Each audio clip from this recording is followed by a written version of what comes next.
El concert està vinculat sobretot a l'exposició que ha presentat Mariana Moret ací en el Museu de Belles Arts sobre xicotells mestres del gravat vinculats,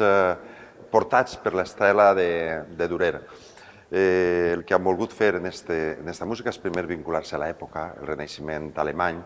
vincular-se a una ciutat, Nuremberg, i vincular-se a una manera de treballar l'art. Igual com els xicotets gravadors eren grans artistes, però amb unes obres de xicoteta envergadura, el que hem presentat, que presentem en aquest concert és el mateix. Són aquells grans compositors xicotells que potser passaren desconeguts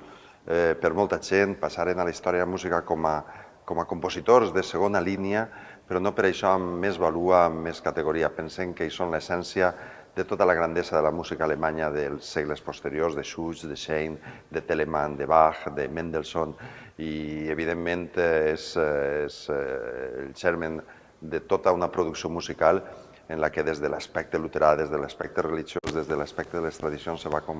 va confluenciar una música que, com he dit abans, es conjugarà perfectament amb estos gravats de Mariana Moret ací en el Museu de Belles Arts.